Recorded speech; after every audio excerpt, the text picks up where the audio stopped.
نوجوان بنگالی کلرک نے سر اٹھا کر اسے دیکھا۔ وہ اب تک فائلوں پر جھکا ہوا تھا۔ گھنگریالے بال اس کے ماتھے پر آن گرے تھے۔ میز پر چاروں طرف مٹیالے کاغذات کا انبار تھا۔ باہر برآمدے میں اٹیا کلی لڑکا اونگتا جاتا تھا اور پنکھے کی ڈور کھینچ رہا تھا۔ سرول کو دفتر میں داخل ہوتا دیکھ کر وہ ہڑبڑا کر سیدھا ہو بیٹھا اور پنکھا زیادہ تیزی سے کھینچنے لگا۔ گڈ آفٹرنون سر، نوجوان نے کرسی پر سے اٹھتے ہوئے بڑے رسان سے کہا۔ گڈ آفٹرنون، تمہارا نام کیا ہے؟ گوتم نیلمبر دت سر۔ میں نے تمہیں پہلے کبھی نہیں دیکھا۔ میں کل ہی پریزیڈنسی مجسٹریٹ کے دفتر سے یہاں ٹرانسفر کیا گیا ہوں۔ کب سے کام کر رہے ہو؟ ابھی تو لڑکے ہی معلوم ہوتے ہو، سرل نے دلچسپی سے پوچھا۔ اس کا نیٹو لوگوں سے یہ دوستانہ انداز ایک زمانے میں کارنوالیس کو بہت کھولا کرتا تھا، کیونکہ جب سے جان کمپنی کو سیاسی اقتدار ملا تھا، کارنوالیس نے پالیسی تبدیل کر دی تھی۔ اب انگریز حاکم تھے اور ہندوستانی محکوم۔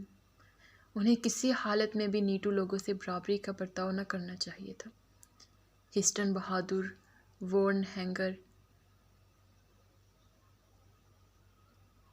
وارن ہینگز کے زمانے خواب و خیال ہو چکے تھے۔ کارنوالیس کے عہد سے انگریز اور نیٹو کے درمیان سماجی خلیج وسیع ہوتی جا رہی تھی، مگر سرل اولڈ اسکول کا نواب تھا۔ اسی طرح شاعروں سے ملتا، مجرے سنتا، اودھ ریزیڈنسی میں رہ کر اس پر ہندوستانیت کا رنگ اور بھی گہرا ہو چکا تھا۔ اسے کارنوالیس یاد آیا، گڈ اولڈ کارنوالیس، جو غازی پور پہنچ کر ہیضے کا شکار ہو گیا۔ اب تو اس کی ہڈیاں بھی قبر میں گل گئی ہوں گی۔ اسے موت کے احساس نے پھر گھبرا دیا۔ اس نے ایک لمحے کے لیے آنکھیں بند کی اور پھر بنگالی کلرک پر نظر ڈالی۔ تم نے کہاں پڑھا ہے؟ سنسکرت کالج بنارس، اور یہاں؟ اس نے جواب دیا، کلکتہ کالج میں ایف اے تک پڑھا ہے، اب بی اے کرنا چاہتا ہوں۔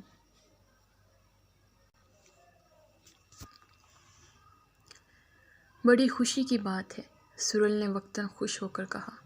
دفتر کے بعد بھی مجھ سے ملتے رہا کرو۔ پھر وہ اپنے کمرے میں چلا گیا۔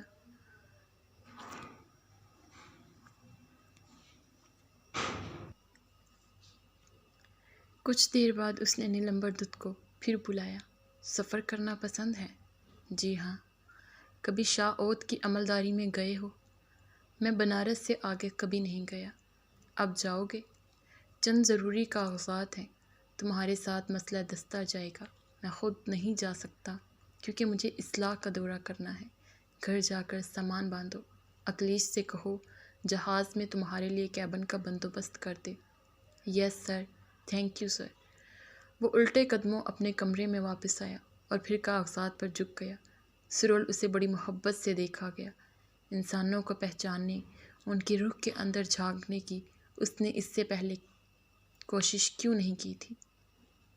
جہاز نے جو کلکتے سے بنارس جاتا تھا ابھی لنگر نہیں اٹھایا تھا۔ بارشوں کا موسم آ چکا تھا اور عین منگیر اور پٹنے تک گنگا کی موجیں ہلاکت خیز تھی۔ گوتم نیلمبر سامان سفر درست کرنے کے بعد اب بادلوں کے چھٹنے کا انتظار کر رہا تھا۔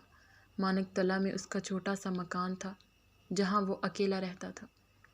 اس کے ماں باپ، بہن بھائی سب راج شاہی میں ہی رہتے تھے اور کھیتی کرتے تھے۔ اس سمے شام ہو چکی تھی۔ آنگن کے کونوں میں جھینگر بول رہے تھے، گلیوں میں بارش کا پانی بھرا ہوا تھا، ہوا بند تھی۔ وہ اپنے کمرے کے برآمدے میں، جس کی سیڑھیاں گلی میں اترتی تھی، چٹائی بچھائے، لالٹین جلائے ایک موٹی سی انگریزی کتاب کے مطالعے میں مصروف تھا اور بار بار ڈکشنری دیکھتا جاتا تھا۔ اتنے میں آہٹ ہوئی اور اس نے سفید ساڑی میں لپٹی ایک 40 سالہ عورت سامنے کھڑی دیکھی۔ وہ جلدی سے اٹھا اور نمسکار کرنے کے بعد اس سے پوچھا، کیا بات ہے ماں، کس سے ملنا چاہتی ہو؟ تم ہی سے۔ مجھ سے؟ ہاں۔ تم سرل صاحب کے کلرک نہیں ہو؟ ہاں ہوں تو۔ میں شنیلا ہوں۔ شنیلا؟ ماں، اس کے پلے کچھ نہ پڑا۔ تمہاری کیا سیوا کروں؟ میں سرل صاحب کی بیوی ہوں۔ اچھا۔ اسے یاد آیا، دفتر میں اسے کسی نے بتایا تھا کہ سرل صاحب کے زنانہ خانے میں برسوں سے ایک ہندو عورت رہتی تھی جس کو کچھ عرصے سے انہوں نے علیحدہ کر دیا تھا اور اس کے لیے دوسرا مکان لے رکھا تھا۔ تم کو صاحب بہت مانتے ہیں، میرا ایک کام کر دو گے؟ تم لکھنؤ جا رہے ہو نا؟ ہاں ماں۔ تم نے چمپا بائی کا نام سنا ہے؟ چمپا بائی؟ وہ کون ہے؟ لکھنؤ کی بہت بڑی مشہور طوائف ہے صاحب، جب بھی لکھنؤ جاتے ہیں اس پر ہزاروں خرچتے ہیں، میری اب بات بھی نہیں پوچھتے، میرا اب دنیا میں کوئی نہیں۔ ایک بوڑھا باپ تھا، وہ بھی مر گیا، بھائی اپنے کاروبار میں لگے ہیں، بھاوج اٹھتے بیٹھتے تانے دیتی ہے، جاؤ اپنے فرنگی کے پاس۔ اس کی آنکھوں میں آنسو آ گئے۔ میری ایک لڑکی بھی ہے، وہ 10 سال کی ہوئی تو اسے صاحب نے اپنی بہن کے پاس بیچ دیا، وہ ولایت سے لوٹ کر آئی ہے تو مجھے پہچانتی بھی نہیں، اسے لوگوں کو بتاتے شرم آتی ہے کہ اس کی ماں کالی عورت ہے۔ نیلمبر کی سمجھ میں نہ آیا کیا کہے، اسے یہ معلوم نہ تھا کہ صاحب کی ایک لڑکی بھی ہے۔ تمہاری بیٹی کا کیا نام ہے؟ مارگریٹ اجابل، پر میں اسے بیلا پکارتی تھی۔ تم عیسائی ہو گئی ہو؟ نہیں، مگر بیلا ہمارے دھرم کو بہت برا سمجھتی ہے۔ تم چمپا سے کہو وہ صاحب کا خیال چھوڑ دے۔ تم لکھنؤ سے آ کر مجھ سے ملو گے نا تو مجھے بتاؤ گے تم نے چمپا سے کیا کہا۔ میں تم سے ضرور ملوں گا ماں، گوتم نیلمبر نے کہا۔ پھر وہ اسے پہچاننے کے لیے گلی میں اتر آیا۔ تمہاری پالکی کدھر ہے؟ میں پیدل آئی تھی، تم میری فکر نہ کرو۔ گلی کے اندھیارے میں اس کی سفید ساڑی کچھ دیر تک جھلملاتی رہی، پھر وہ موڑ پر پہنچ کر وہ آنکھوں سے اوجھل ہو گئی۔ گوتم نیلمبر برآمدے میں واپس آ کر دوبارہ اپنی ڈکشنری پر جھک گیا۔ لکھنؤ کے رومی دروازے میں پہر دن چڑھے کی نوبت بجنے والی تھی۔ بیل گاڑیاں اور شکر میں چرخ چوں کرتی دیہات سے شہر کے ناکوں میں داخل ہو رہی تھی۔ ان بیل گاڑیوں پر ترکاریاں اور پھل لدے تھے اور مسافر سوار تھے۔ چوک اور نحاس میں چہل پہل شروع ہو گئی تھی۔ امرا کے محلات کے بائیں باغ صاف کیے جا رہے تھے، ملازمین باسی پھولوں کے گلدستے اور گجرے سمیٹ رہے تھے، مہریاں خوش گپوں میں مصروف تھیں۔ سڑکوں کے کنارے ساکنوں اور تنبلونوں نے اپنی اپنی دکانوں کی آرائش شروع کر دی تھی۔ لوگ آتے تھے، 2 گھڑی ہنس بول کر، زردہ کھا کر یا حقے کے 2 کش لگا کر اپنے اپنے کاروبار میں مصروف آگے بڑھ جاتے تھے۔ میدان میں نجیسیوں کی پلٹنیں قوائد کر رہی تھی۔ تلنگے، جلنگے، حبشی سپاہی، راجپوت عہدیدار، محلات شاہی کے پہرے پر مستعد کھڑے تھے۔ رمنا کے جنگلوں میں چڑیاں چہچہا رہی تھی، گومتی کے کنارے کشتیاں بندھی کھڑی تھی، ابھی بجروں کے چلنے کا وقت نہیں آیا تھا۔ ساحل دریا پر بنی ہوئی کوٹھیوں کے عکس شفاف پانی میں جھلملا رہا تھا۔ ساون کے عہدے بادلوں اور آس پاس کے سبزے کی وجہ سے گومتی بھی سبز رنگ ہو رہی تھی۔ حیات بخش ٹیڑھی کوٹھی، کنکر والی کوٹھی، سنگھاڑے والی کوٹھی، خورشید منزل، سب جگہوں پر بادل جھک آئے تھے، باغوں میں پٹکا لگ گیا تھا، کنجوں میں جھولے پڑ گئے تھے۔ لکھنؤ ساون منانے کے لیے تیار ہو چکا تھا۔ پھر دوپہر کی نوبت بجی تو عام خانوں کی رونق دوبالا ہوئی، بٹھیارنیں مصروف ہوئی، لوگ اپنے اپنے کارخانوں سے کھانا کھانے کے لیے نکلے، دیوان خانوں میں دسترخوان بچھے، بیگمات نے خس کی ٹیوں کے پیچھے جوسر کی بساتیں بچھائی، مہریاں اور خواصیں پاندان کھول کر بیٹھی، لڑکیاں بالیاں چنریاں رنگنے میں مصروف ہوئی، کڑھائیاں چڑھائی گئی، سپہر کی نوبت بجی، دن ڈھلنا شروع ہوا۔ دل فریب باغات میں درختوں کے سائے لمبے ہو رہے تھے۔ رمنا میں پلے ہوئے جنگلی جانور چنگاڑتے پھرے اور انہیں کلیلے بھرا کیے۔ چڑیا جھیل پر بادل جھک آئے تھے، موتی محل پر بارش کی ہلکی ہلکی بوندیں برس گئی۔ چوتھا پہر آیا، سورج ڈوبنے لگا، ہواؤں میں خوشبوئیں امنڈ آئی، شام عود اپنی پوری آب و تاب سے بزم آرا ہوئی، سارے شہر کو رنگا رنگ کی خوشبوؤں نے اپنی لپیٹ میں لے لیا۔ چھڑکاؤ کی ہوئی مٹی کی سوندھی خوشبو، گندھیوں کی دکانوں کی مہک، کنوج کے بیلے اور جونم پور کے گلابوں کی خوشبو، مندروں میں سے اٹھتے ہوئے عود کی لپٹ، بادشاہ کے محل میں بہتی ہوئی عطر کی نہر کی خوشبو، پھر گلی کوچوں کی کھڑکیاں اور دروازے کھلے، لوگ گلیوں اور سڑکوں پر آ گئے۔ انہوں نے باغوں کا رخ کیا، گلی کوچوں میں سے نغمے کی آوازیں بلند ہونا شروع ہوئی۔ خوش شکل اور خوش لباس کنجرنے، تیز و ترار تنبولنے، حسین اور حاضر جواب بھٹیارنے، ساون اور لاونیاں گاتی پھر رہی تھی۔ گلی کے لڑکے بیت بازی کرتے جاتے تھے اور گولیاں کھیلتے تھے۔ غریبوں اور امیروں کے مکانوں سے ستار اور جل ترنگ اور تنبورے کی صدائیں بلند ہو رہی تھیں۔ ندی کنارے بیٹھے ہوئے جوگی تری بجاتے تھے۔ نئی بیاہی لڑکیاں اپنے اپنے گھروں میں بیٹھی سڑک کی اور دیکھتی تھی کہ ساون منانے کے لیے ان کا بھائی میکے سے ڈولی کب بھیجے گا۔ حلوائی پوریاں چھان رہے تھے، بچیاں پکوان بنا رہی تھیں۔ ہر شخص مسرور تھا۔ لوگو، خوش ہو لو کہ دنیا فانی ہے۔ جانے کتنے دن کا چین تمہارے نصیبوں میں لکھا ہے۔ آپس میں ہنس بول لو، غنیمت جان لو کہ یہاں دو چار ہم جنس مل بیٹھے ہیں۔ کل کیا جانے کیا ہو، کوچ نگارہ سانس کی باجت ہے دن رین۔ باقی صرف خدا رہے گا جو کہیں بہت دور بیٹھا اس لیلا کا تماشا کرتا ہے۔ وہ خدا جو صوفیوں کا ہے، وہ فرنگی محل کے مولویوں کا اور بالا ناتھ کے جوگیوں کا، اور وہ کسی سمے بھی اپنی انگلی اٹھا کر کہہ سکتا ہے بس اب ختم کیا جائے۔ اے حقیر اور بے بس اور مضحکہ خیز انسانوں، تم سب ایک مکڑی کے غیر مرئی جال میں گرفتار ہو چکے ہو۔ مکڑی کو تم پہچانتے نہیں ہو کیونکہ تمہارا جال غیر مرئی ہے۔ کب تک تمہاری یہ مسرت رہے گی بیچارے لوگوں؟ مسرت بڑی عظیم چیز ہے، دوسروں سے ان کی مسرت نہ چھیننا۔ یہ لوگ جو ان سڑکوں پر چل رہے ہیں، گا رہے ہیں، خوش ہیں، انہوں نے جینے کا ڈنگ سیکھ لیا ہے۔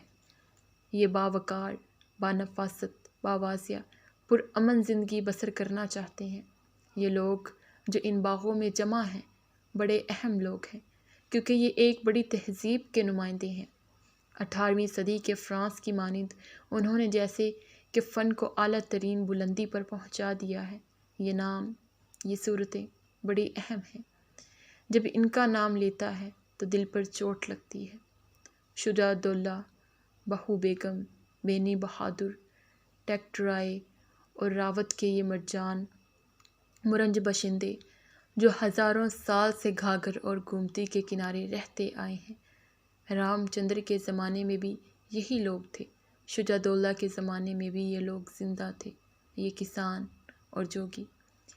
دریا کے کنارے وہ نانگا گوسائیں دھونے رمائے بیٹھا ہے۔ یہ اپنے ساتھیوں کے ساتھ شجاع الدولہ کی فوج میں شامل ہو کر باکسر میں انگریزوں سے لڑا تھا۔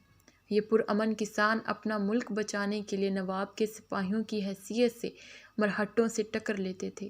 یہ مرنجان، مرنج ملواہے اور گوالے عظیم آباد تک پہنچ کر انگریزوں سے بھڑ گئے تھے۔ امن نہیں تھا۔ سندھیا کی فوج نے گنگا پار کا علاقہ تباہ کر رکھا تھا۔ الہ آباد میں کلائیو ڈنر ٹیبل پر شاہ عالم کا تخت بن چکا تھا۔ انگریزوں نے شجاع الدولہ کی زبردست فوج سے گھبرا کر عہد نامہ کیا تھا کہ 35,000 سے زیادہ فوج نہ رکھیں گے، مگر حسب معمول وہ اس وعدے سے پھر چکے تھے۔ اور جب فیض آباد کا شجاع الدولہ مرا اس کو صدمہ تھا کہ انگریزوں کو ملک سے نکال نہ سکا۔ شجاع الدولہ جو مہاجی سندھیا کا پگڑی بدل بھائی بنا تھا، یہ نام اس داستان کے ہیں۔ داستان صبح ہوتے ہوتے ختم ہو جاتی ہے۔ یہی وجہ ہے کہ ان لوگوں نے فن داستان گوئی کو اپنے عروج پر پہنچا دیا ہے کہ خود بھی یہ قصہ سناتے سناتے قصے میں تبدیل ہو جائیں گے۔ ان کا قصہ مضحکہ خیز ہے۔ لکھنؤ پریوں کے شہر کی طرح جگمگا رہا ہے۔ یہ منوس گلیاں، سڑکیں، محلے، گنج، کٹرے، باغ، ناکے، برونق آباد، بھرے پڑے۔ یہ قلعہ مچھی بھون ہے۔ یہ مالک خان کی سرائے ہے۔ یہ آصف الدولہ کے جانثار راجہ جاؤ لال کا پل ہے۔ ذرا ٹھہرو، آصف الدولہ، یہ کس کا نام لیا کہ دل کے سارے تار جھنجھا اٹھے؟ وہی آصف الدولہ جس کا نام لے کر ہندو دکاندار صبح کو اپنی دکانیں بولتے ہیں۔ جس کو نہ دے مولا اس کو دے آصف الدولہ، جو کہتا تھا جہاں میں جہاں تک جگہ پائیے عمارت بناتے چلے جائیے۔ جس نے قحط سالی کے زمانے پر جس نے قحط سالی کے زمانے میں پرجا کو روزی مہیا کرنے کے لیے امام باڑہ تعمیر کروایا تھا، جہاں رات کو مشلوں کی روشنی میں کام ہوتا تھا کہ شرفا کو مٹی ڈھوتے اور اینٹیں چنتے شرم نہ آئے۔ دیالو سخی دیوتا سمان آصف، جس نے باغات، 12 دریاں، شیش محل اور ہاتھی دانت کے بنگلے بنوا ڈالے، جو غریبوں اور اہل کمال کی پرورش اور قدر کے لیے نت نئی تجویزیں دماغ سے اتارتا تھا۔ جری شجاع دولہ کا سخی بیٹا آصف، اس کے فرانسیسی جنرل کلاڈ مارٹن کے قلعے کو کونسٹیشیا کے باغ میں بہار کے سارے پھول کھلے ہیں۔ فربخش کوٹھی کے نیچے سے ندی سبک خرامی سے بہہ رہی ہے، تام خانے کے دریچوں کے نیچے سے کشتیاں گزر رہی ہیں۔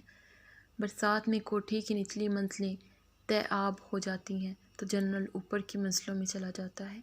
فرانسیسی معماروں کی بنائی ہوئی کوٹھیوں میں جھاڑ فانوس سجے ہیں، پیانو رکھے ہیں، ولایتی فرنیچر جھل جھل کر رہا ہے۔ یہ شہر ایودھیا اور بنارس کی قدیم موسیقی کا محافظ ہے۔ یہاں کی بھیروی سارے ملک میں مشہور ہے۔ یہاں محرم کے زمانے میں بہاگ اور پیلو اور سوہنی گل جاتی ہے۔ بیگمات کے محلوں کی 4 دیواری میں لیدار اور گلے باز ڈومنیاں سال بھر جشن موسیقی مناتی رہتی ہیں۔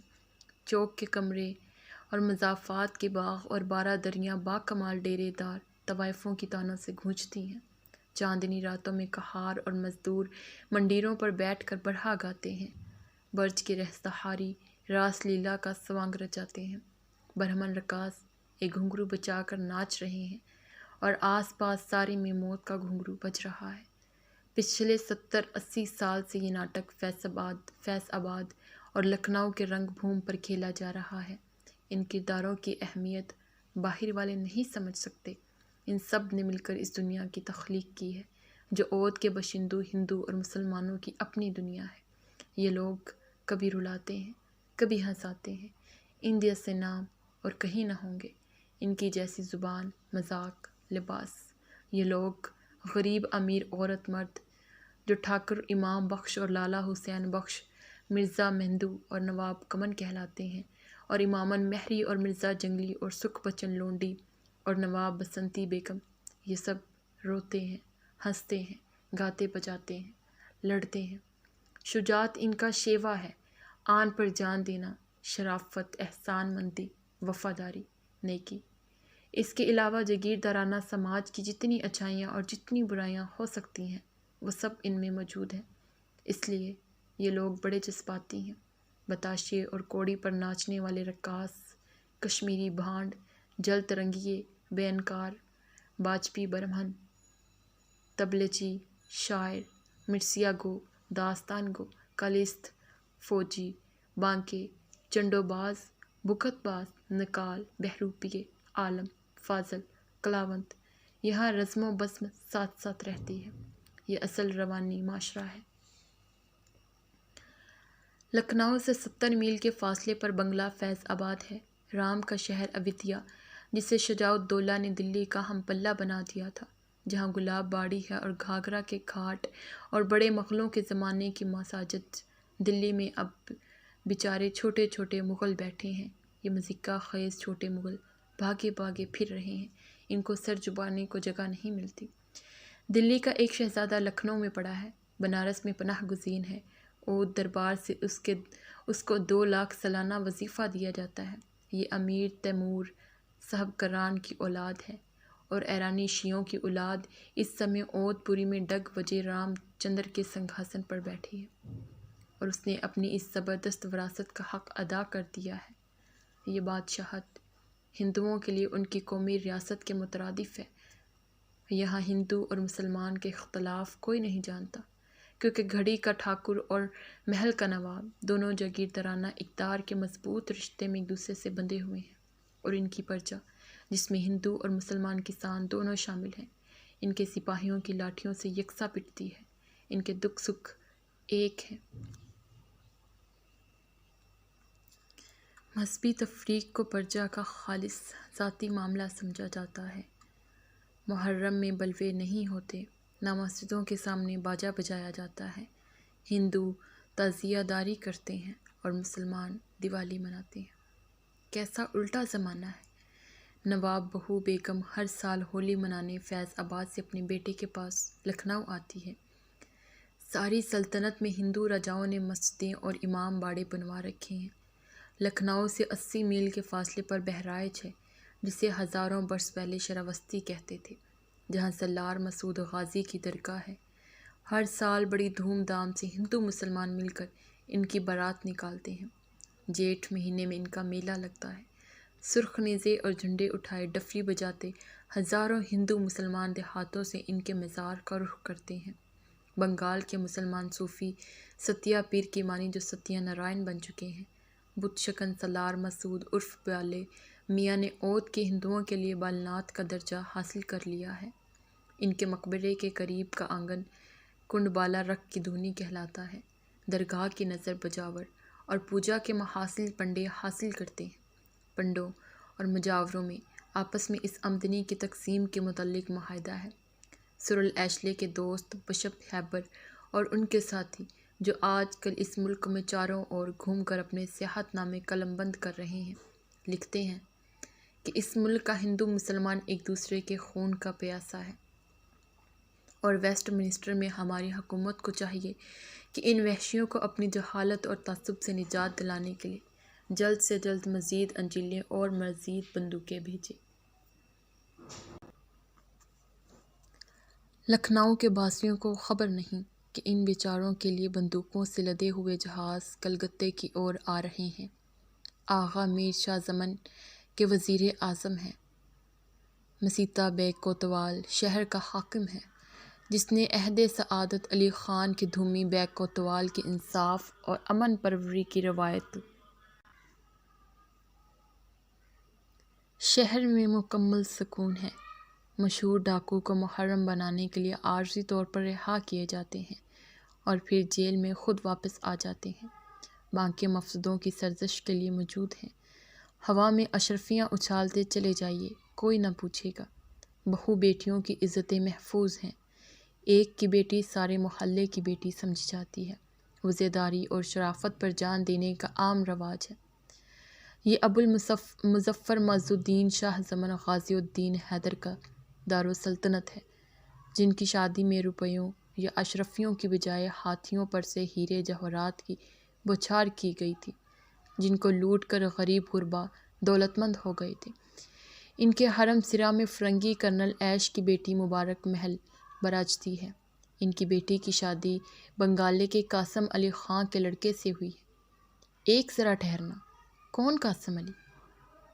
بنگالے کا آخری خود مختار نواب، وہ سید زادہ جو اپنی شکست کے بعد دلی جا کر جلا وطنی کے اس عالم میں مرا کہ اس کی شال فروخت کر کے اس کی تجہیز و تکفین کی گئی۔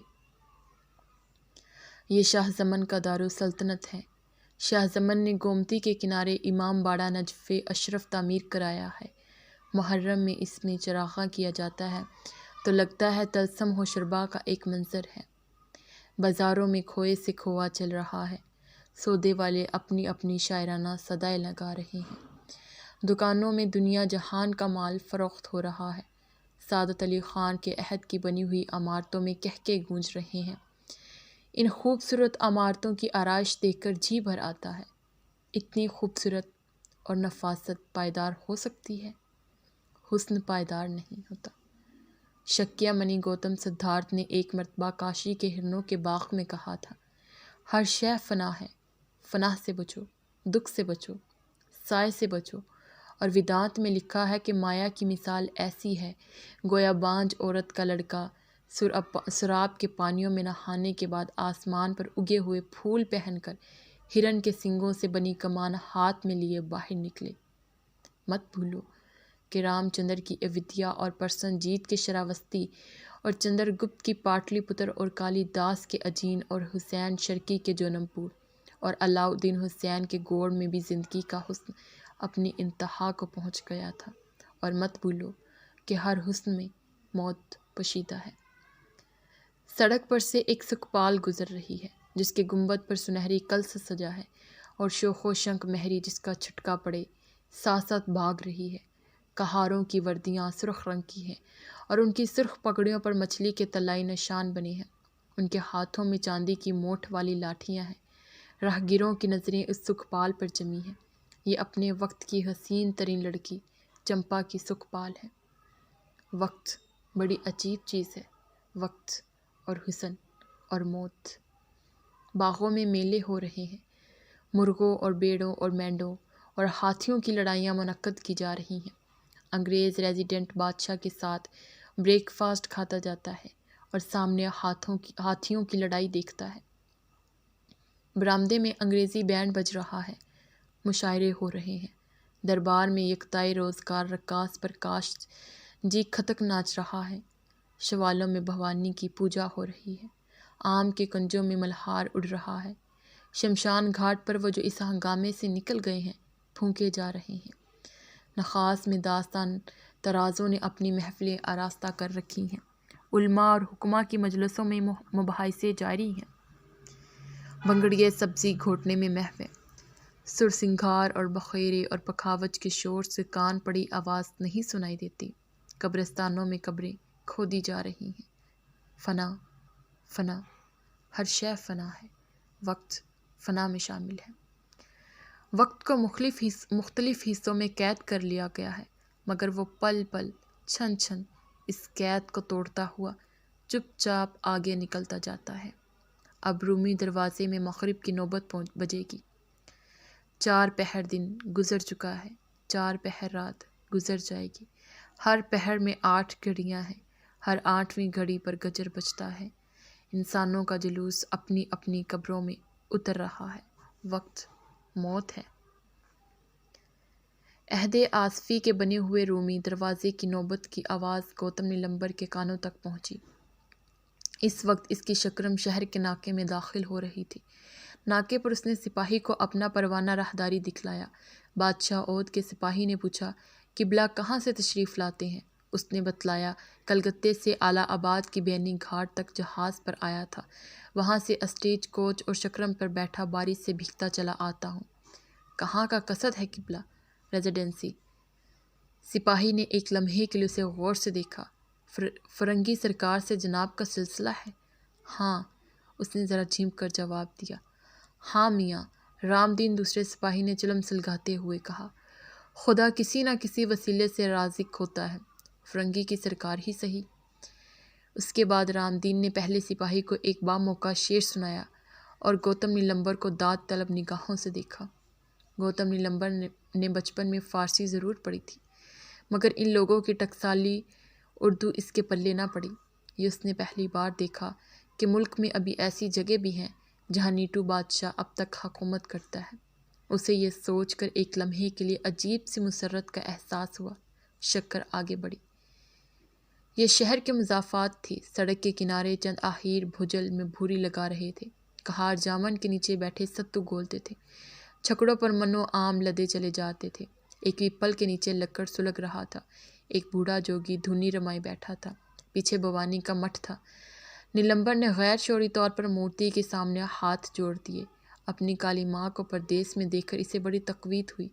ریزیڈنسی نواب سعادت علی خان مرحوم کی ایک اطالوی نظر کی کوٹھی تھی، جسے فرنگیوں نے خرید لیا تھا۔ وہاں پہنچ کر اسے معلوم ہوا کہ صاحب نواب کمال رضا بہادر کے ہاں دعوت میں گئے ہوئے ہیں۔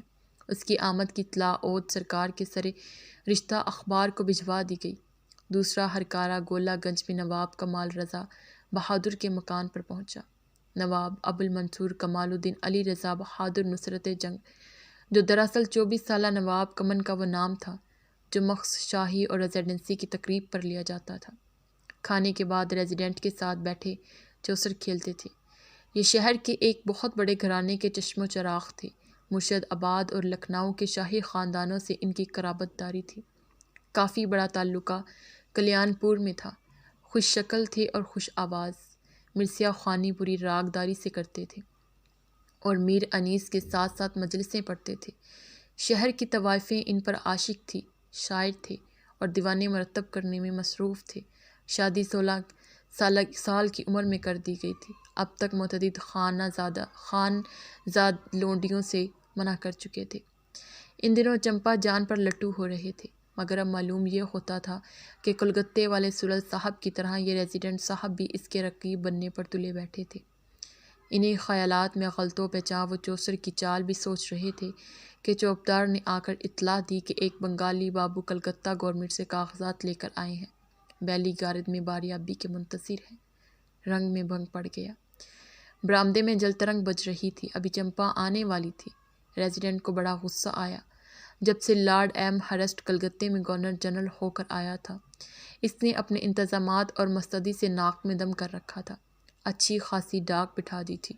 ہر دوسرے تیسرے کوئی نہ کوئی پیغمبر کلکتے سے یہاں پہنچتا رہتا تھا۔ دل چمپا کے ناچ میں پڑا تھا، مگر برطانوی حکومت کی وفاداری اور فرض کے عظیم تصورات نے چمپا کے خوش آئند حیولے کو دھندلا دیا۔ ریزیڈنٹ صاحب فوراً بیلی گارد لوٹ گئے۔ یہاں چمپا بائی کہاں رہتی ہے؟ دوسرے روز گوتم نیلمبر نے ریزیڈنسی کے ایک منشی سے دریافت کیا۔ ہری شنکر زیر لب مسکرایا۔ یہ بنگالی بابو بھی اہل دل معلوم پڑتے ہیں۔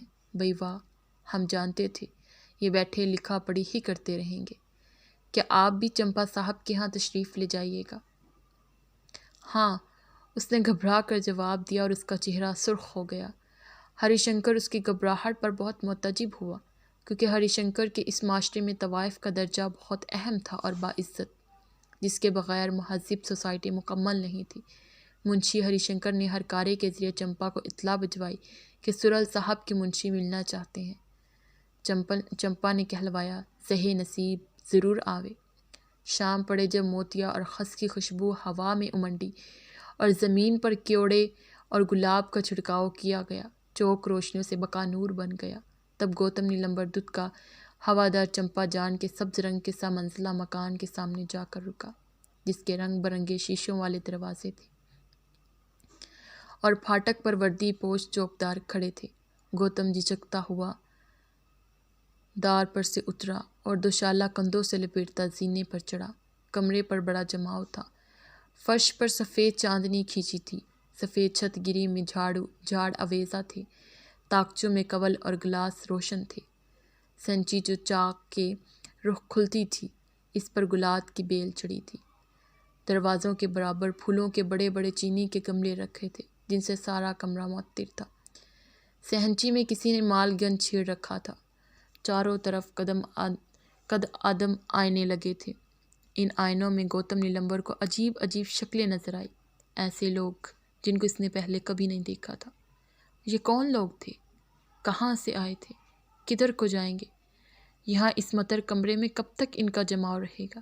یہ لوگ جو شربتی کے چنے ہوئے انگرکھے اور گلبدان اور مشروع کی کلیوں دار پجامے اور دبلی اور نکے دار ٹوپیاں اور منتلے پہنے، شالی رومال اوڑھے اطمینان سے گاؤ تکیوں کے سہارے بیٹھے تھے، ان کی انگلیوں میں فیروزے اور عقیق کی انگوٹھیاں تھیں۔ ان میں جوان اور ادھیڑ اور بوڑھے بھی شامل تھے۔ متین سکہ، سنجیدہ، مہذب، نہایت خاموشی اور اہتمام سے یہ لوگ بیٹھے بڑے تکلف اور اخلاق سے آہستہ آہستہ رک رک کر ایک دوسرے سے گفتگو کرتے تھے۔ ایک کونے میں راجا شیو کمار وفا کی کسی شعر پر بحث ہو رہی تھی، دوسری طرف چند حضرات موسیقی کے کسی نکتے پر تبادلہ خیالات کر رہے تھے۔ نیلمبر دت لمحے بھر کے لیے شرمایا سا دروازے کے پاس کھڑا اس منظر کو دیکھتا رہا۔ اس نے اپنا بہترین چوغا پہن رکھا تھا اور اس کے سر پر مندیل تھی، مگر اس کی شکل و صورت ہی پکار پکار کر کہہ رہی تھی کہ پردیسی ہے۔ حاضرین محفل نے اسے دیکھ کر تہذیب کی وجہ سے کسی اچنبھے کا اظہار نہ کیا۔ نواب کمر نے جو صدر نشین تھے اسے اپنے قریب بلا کر مسند کے قریب جگہ دی اور اس سے خیریت مزاج دریافت کرتے رہے۔ ہمارا بھی کلکتے جانے کو بہت جی چاہتا ہے، مگر معاذ اللہ بہت جوخم کا سفر ہے، انہوں نے کہا۔ وہ گنگا جمنی گڑی گڑی پیتے جاتے تھے اور ان کے خوبصورت چہرے پر فانوس کی روشنی آنکھ مچولی کھیل رہی تھی۔ بنگال کے زمینداروں کا کیا کہنا؟ بڑے بڑے رفیع الشان روسا اس ملک میں ہیں، جناب کا تعلقہ بنگالے میں کس طرف سے ہے؟ نواب کمن کے ایک مصاحب نے پان کی تھالی پیش کرتے ہوئے دریافت کیا۔ میرا تعلقہ کہیں نہیں ہے، ملازمت کرتا ہوں۔ ملازمت؟ اب نیلمبر کو پھر وہی جھنجھلاہٹ محسوس ہوئی جس کا اسے ناکے پر سامنا کرنا پڑا تھا۔ میں کمپنی کی سرکار میں ملازم ہوں۔ خوب، نواب کمال رضا نے پہلو بدلا۔ تب تو جناب انگریزی بھی پڑھے ہوں گے؟ کسی اور نے دریافت کیا۔ جی ہاں، تھوڑی سی شاید شد بدھ ہے۔ اچھا، بھلا کتنی؟ خط پڑھ لیتے ہو؟ نیلمبر دت مسکرایا۔ جی ہاں۔ اب ذرا اس نے آرام کا سانس لیا۔ یہ بڑے نیک تینت اور بھولے لوگ تھے، ان سے خائف ہونے کی کیا ضرورت تھی؟ گو یہ عجیب بات تھی کہ یہ بھی اسی دنیا میں رہتے تھے جس میں وہ زندہ تھا۔ نواب کمن اس سے نواب سعادت علی خاں کا تذکرہ کرتے رہے، جن کے انتقال کو چند سال ہی گزرے تھے اور جنہوں نے لکھنؤ میں کلکتے کے طرز کی عمارتیں بنوا کر شہر کو یورپین رنگ دے دیا تھا۔ گوتم نیلمبر ان کو کلکتے کی باتیں بتلاتا رہا۔ اتنی دیر میں ساز ملائی گئی۔ ایک 17-18 سالہ لڑکی نک سک سے درست، چمپئی رنگت، سیاہ بھورا بال اور سیاہ آنکھیں، ناک میں ہیرے کی لونگ پہنے، عہدے گرنٹ کے فرشی پاجامے پر ملبوس، گوندنی کی طرح زیوروں سے لدی بڑے ٹھسے سے چلتی ہوئی آ کر وسط میں بیٹھ گئی اور بڑے دل فریب انداز میں اس نے جھک کر نیلمبر دت کو تسلیم کی۔ پھر اس نے شاہانہ میں آصف الدولہ کی غزل شروع کی۔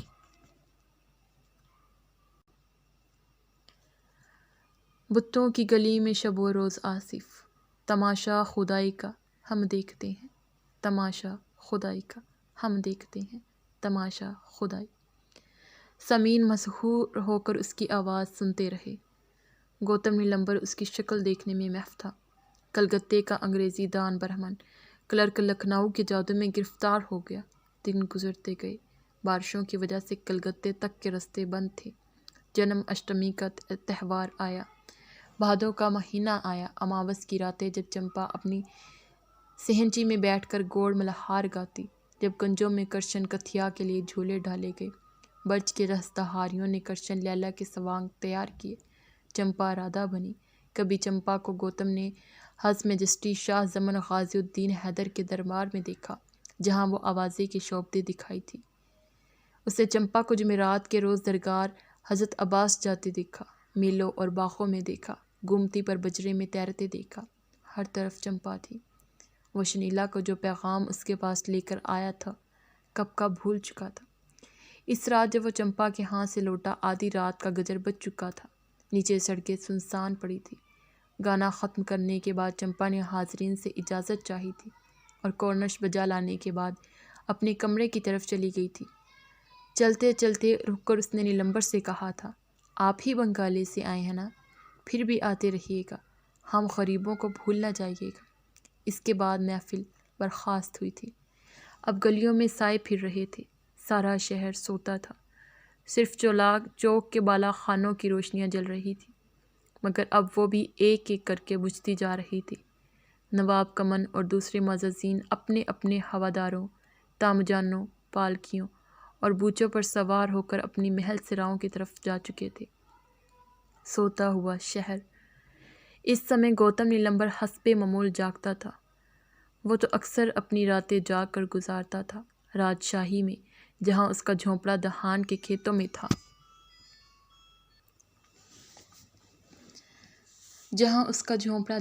کھیتوں میں تھا۔